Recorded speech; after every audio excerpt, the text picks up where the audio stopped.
Wow கிச்சனில் இன்றைக்கி நாட்டுக்கோழி சிக்கன் மஞ்சூரியன் எப்படி செய்யுதுன்னு நான் செய்து காட்டுறேன். இதுக்கு நான் ஆல்ரெடி நாட்டுக்கோழி குழம்பு வைக்கும்போது சொல்லியிருந்தேன். அதுலேருந்து நான் கொஞ்சம் பீஸ் எடுத்து வைக்கிறேன். இதுலேருந்து தான் நான் செய்ய போகிறேன்னு சொல்லியிருந்தேன். அந்த பீஸ் வச்சு தான் இப்போ நான் உங்களுக்கு செஞ்சு காட்ட போகிறேன். நாட்டுக்கோழி குழம்பு எப்படி செய்கிறதுங்கிறது பார்க்காதவங்க மேலே கிளிக் பண்ணி பார்த்துக்குங்க. எப்படி செய்யுதுன்னு பார்க்கலாம் வாங்க.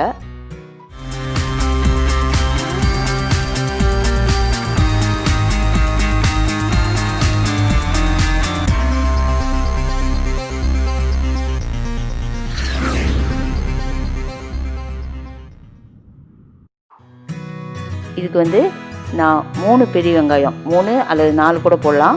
3 பெரிய வெங்காயம் கட் பண்ணி வச்சுருக்கேன். பேனில் எண்ணெய் விட்டு நல்லா எண்ணெய் காஞ்ச உடனே முதல்ல நம்ம கட் பண்ணி வச்சுக்கிற வெங்காயமும் கொஞ்சம் உப்பு சேர்த்து வதங்க விடணும். நல்லா பொன்னிறமாகிற மாதிரி அதை வதக்கணும். அது எதுக்காக வதக்கிறதுனா சிக்கனோடு சேர்ந்து போடும்போது அந்த டேஸ்ட் கொஞ்சம் டிஃப்ரெண்ட் படும். இப்போ தனியாக நம்ம ஃப்ரை பண்ணி எடுத்துகிட்டு கடைசியில் இது சிக்கன் பீஸோடு ஆட் பண்ணும்போது டேஸ்ட் இன்னும் நல்லாயிருக்கும். ஒரு 10 சின்ன வெங்காயம் வதக்கி அரைச்சி வச்சுருக்கேன், பேஸ்ட் பண்ணி வச்சுருக்கேன். தக்காளி அரை தக்காளி நான் கட் பண்ணி வச்சுருக்கேன். ஆல்ரெடி நம்ம மசாலா எல்லாம் போட்டு வேக வச்சதுனால இதுக்கு கம்மியான மசாலா தான் பிடிக்கும்.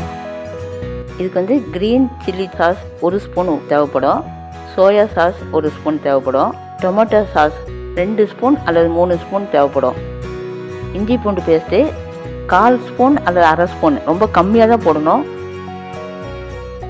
இப்போ எப்படி செய்யுதுன்னு பார்க்கலாம். வெங்காயம் வதங்கிட்டு இருக்கு. நல்லா பொன்னிறம் ஆகிற அளவுக்கு அதை வதக்கணும். இந்த பீஸ் தான் நான் குழம்புலேருந்து எடுத்த பீஸ். இது தாளிக்கிறதுக்குன்னு நான் கொஞ்சமாக வெங்காயம் கட் பண்ணி வச்சுருக்கேன். இப்போ நம்ம ஆல்ரெடி 3 வெங்காயம் வதக்குனது நல்லா ப்ரௌன் ஆகிடுச்சு. அதை ஒரு தனியாக ஒரு பவுல் எடுத்து வச்சுக்கலாம். அதே பேனில் அதே எண்ணெயில் கொஞ்சமாக ஒரு வெங்காயம் அதில் போட்டு வதக்கிட்டு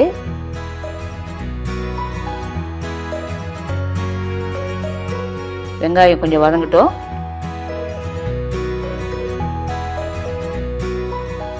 இப்போது நம்ம எடுத்து வச்சுக்கிற இஞ்சி பூண்டு பேஸ்ட்டு அதையும் ஆட் பண்ணிக்கலாம். நிறையா போகக்கூடாது. நிறையா போனால் ஒரு கசப்பு தன்மை வந்துடும்.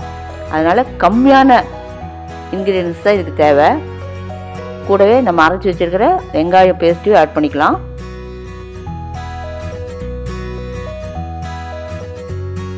இப்போது வெங்காயமெல்லாம் நல்லா வதங்கிடுச்சு. கூட 2 வரமிளகாய் ஆட் பண்ணுறேன். அது எதுக்காக ஆட் பண்ணுறேன்னா நல்லா ஒரு அரோமா கிடைக்கும். காரத்துக்காக இல்லை, இது நல்லா அந்த ஃப்ளேவர் கிடைக்கும். கொஞ்சமாக கருவேப்பிலை ஆட் பண்ணிக்கலாம். இப்போ எல்லாத்தையும் மிக்ஸ் பண்ணலாம். நம்ம கட் பண்ணி வச்சுருக்கிற தக்காளி அதையும் இப்போ சேர்த்துக்கலாம்.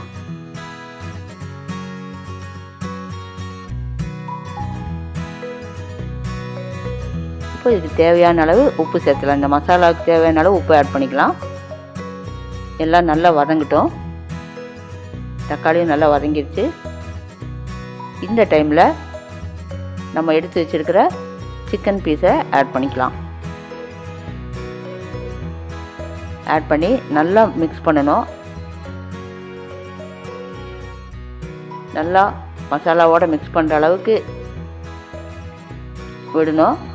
இப்போ கூட காரத்துக்கு கொஞ்சமாக சில்லி பவுடர் ஆட் பண்ணிக்கலாம். மிளகாத்தூள் ஆட் பண்ணி நல்லா மிக்ஸ் பண்ணணும். எல்லா பீஸ்லையும் மிக்ஸ் ஆகிற மாதிரி நல்லா மிக்ஸ் பண்ணலாம். இப்போ மிக்ஸ் பண்ணி கொஞ்ச நேரம் ஒரு 10 மினிட்ஸ் மூடி வைக்கலாம். மசாலா எல்லா பீஸோடு நல்லா சேர்ந்து வேகணும். இப்போ 10 மினிட்ஸ் ஆயிடுச்சு. இப்போது பீஸுக்கு தேவையான உப்பு சேர்த்திக்கலாம். இது ட்ரையாக தான் இருக்கணும். இப்போ நம்ம சாஸுகளெல்லாம் ஆட் பண்ணலாம். சோயா சாஸ் முதல்ல சேர்த்துலாம். 1 ஸ்பூன் அளவு சேர்த்திக்கலாம். நிறையா போகக்கூடாது. அப்புறம் சில்லி சாஸ் ஆட் பண்ணலாம். அதுவும் 1 ஸ்பூன் தான். நல்லா மிக்ஸ் பண்ணி விடலாம். அடுத்ததாக நம்ம எடுத்து வச்சுருக்கிற டொமேட்டோ சாஸ் ஆட் பண்ணலாம். நான் இதுக்கு 2 ஸ்பூன் அளவுக்கு நான் ஆட் பண்ணுறேன்.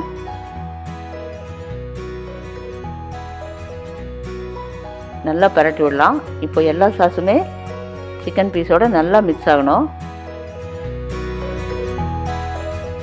தண்ணி சேர்த்தக்கூடாது. இந்த பதத்தில் தான் இருக்கணும். இப்போ நல்லா மிக்ஸ் ஆகிறதுக்கு ஒரு 5 நிமிஷம் மூடி வைக்கலாம்.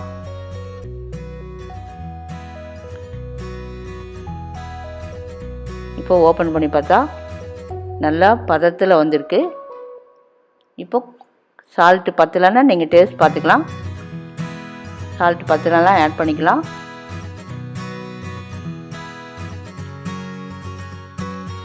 இறக்கி வைக்கிறதுக்கு முன்னாடி காரத்துக்கு தேவையான அளவு பெப்பர் பவுடர் ஆட் பண்ணோம். பெப்பர் உங்களுக்கு எவ்வளோ தேவையோ அவ்வளோ சேர்த்துனாலும் டேஸ்ட்டு கிடைக்கும். பெப்பர் ஆட் பண்ணி நம்ம கட் பண்ணி வச்சுருக்கிற பெப்பர் ஆட் பண்ணி நல்லா மிக்ஸ் பண்ணி விட்டுட்டு கடைசியாக